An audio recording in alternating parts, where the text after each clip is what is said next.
Thank you very much. Can I get my presentation? I can already start. So actually, I would like to thank DG Mare and the Ministry of Foreign Affairs for this invitation, because I have to say that I don't have many opportunities to speak at conferences organized by DG Mare. And actually, I'm now in Ukraine, Kiev, only for a couple of months.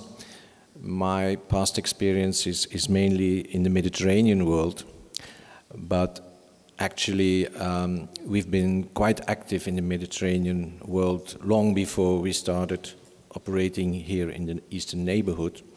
And what we are doing is also trying to see if the solutions that we implemented in the Mediterranean world can be replicated here in the East. So I just wanted for the audience to present an introduction on our activity.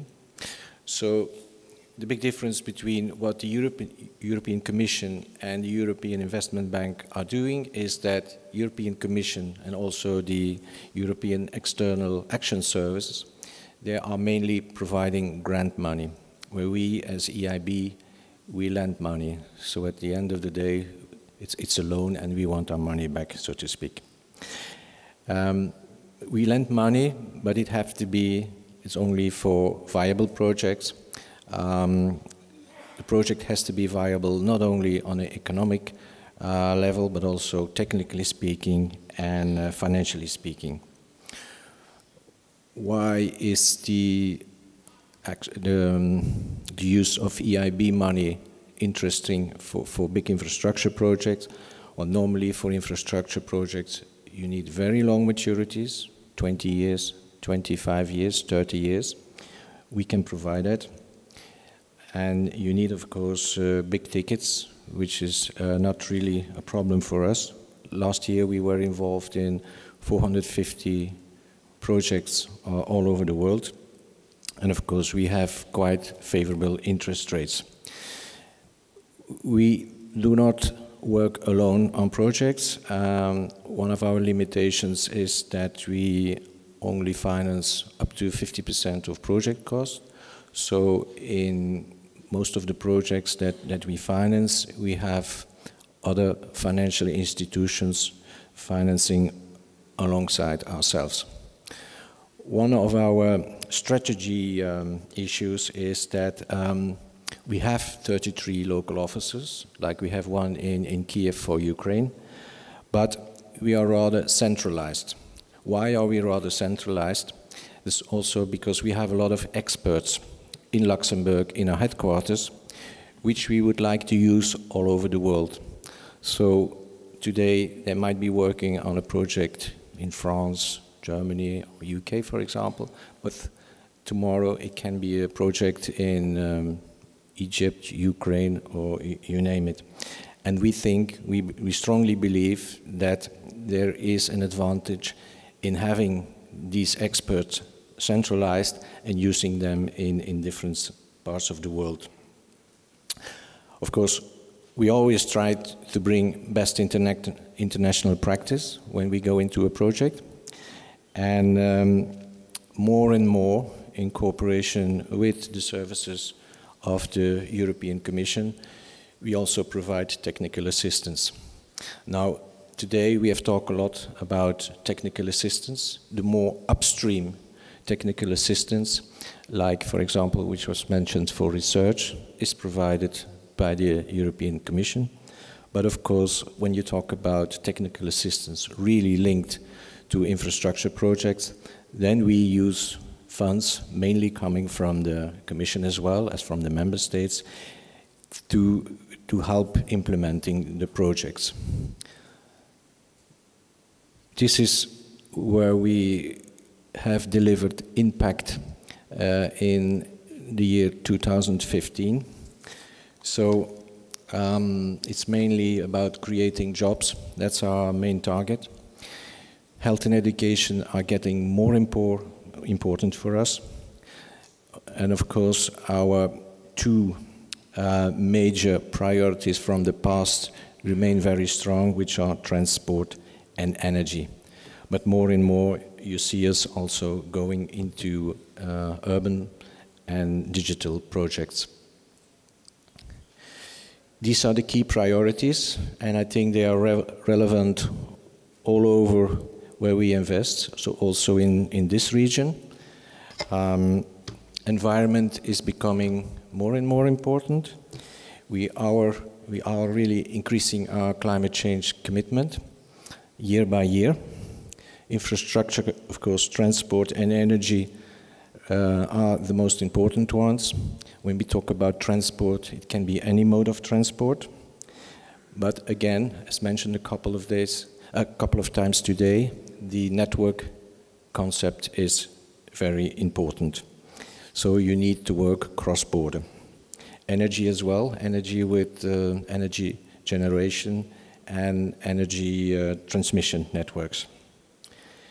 I was happy to listen to the panel on research, and so because for us innovation as well is becoming more and more important.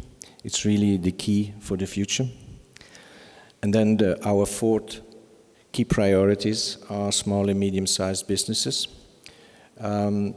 It's a different project. We don't lend directly to small and medium-sized businesses.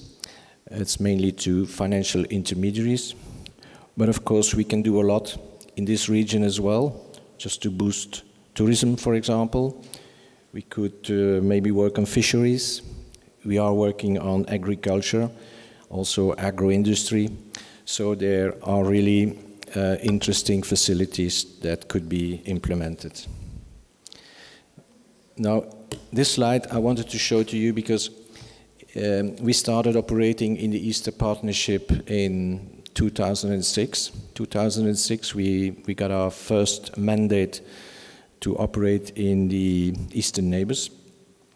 And what is striking for me, for example, because I've been working for years and years in the Mediterranean, is to see that in 2015, for the first time, the amount of our new commitments was higher in the east than in the south. You can see 1.5 against 1.4. So there is an increasing activity here in several new sectors. Now, what can we do in the maritime sector? Of course, as financial institution involved in infrastructure finance, we mainly look at the bigger port projects. I would say the easy ones projects are related to existing ports, expansion or rehabilitation. These projects are mainly implemented together with public authorities. It's important to say that because actually it's up to government and public authorities to tell us what they consider to be our priorities. But within these existing ports, you can see we can finance a lot of investments.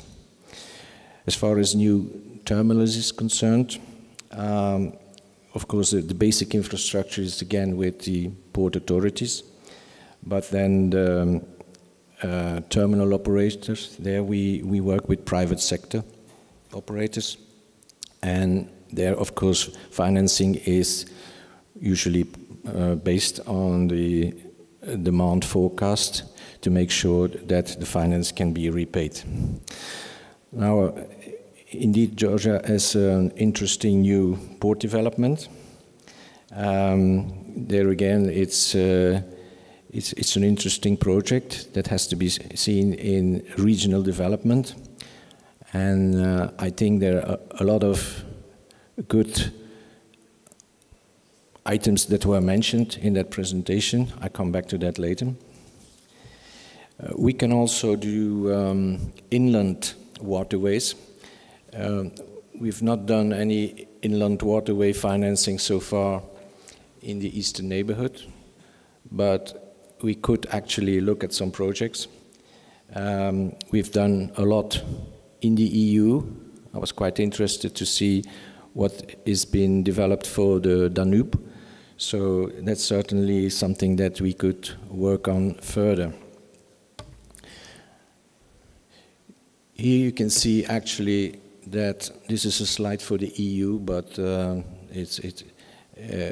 it's typical for all operations that we mainly operate on seaports and not so much on inland waterways. Construction of new ports and development of new ports is somewhat lower. The bulk of our activity is, of course, major port expansion. Now, some points that we could use for discussion or for questions. We at EIB, we try to create an enabling environment, as we call it. And actually, to do that, first of all, you need a vision. You need people with a vision, a long-term vision, not only country-wise, but also regional visions. You need strategy, it was discussed today, because you have to avoid overcapacity, and you need regulations. Regulations, concession laws, PPP laws, all very important. And I see that some of the countries here in the eastern neighborhood are working actively on that. Now, my biggest surprise today was the fact that actually there were no representatives from other financial institutions or banks here today. I don't know, maybe they are not so interested in port activity, but it is important that you have a strong local banking sector. Institutions like EIB can provide long-term financing, but if you want to develop the infrastructure here, you need these banks, local banks, also to co-finance investments. The international financial institutions cannot do everything, and moreover, the lending that they provide, it's in foreign currency, mainly euro and US dollar, but you also need local currency financing. And that's why these banks should be on board as well. Secondly, it's important for the project in Georgia as well. If you want to develop trade finance, you need local banks involved in trade finance, local banks that can again, of course, cooperate with international banks. And one point which I mentioned earlier, if you want to do all this, don't forget qualified labor. And then I come back to my previous slide. Education should be a priority. If you want to develop the countries, you need a strong education to have all this qualified labor in place and make sure that these people have a future and stay in their country. As far as our projects are concerned, we have very high environmental and social standards, we know, and sometimes project cannot be taken forward here because we have an issue on those standards. Again, it was mentioned also the good connections. If you develop ports and you don't have the necessary road and railway infrastructure in place, you can get nowhere. And believe me, it is much more important than you think, because even if all this is included in your strategy, it has to be in place when the project becomes operational. Otherwise, you have a delay in operational revenues.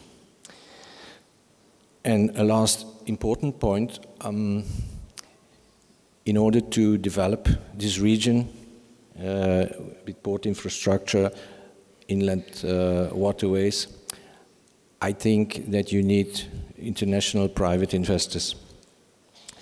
And for international private investors, it is important that you have an independent court system in place, and also that you apply international transparent tendering procedures, because only if these two conditions are fulfilled, you will get attention from international investors. Thank you so much.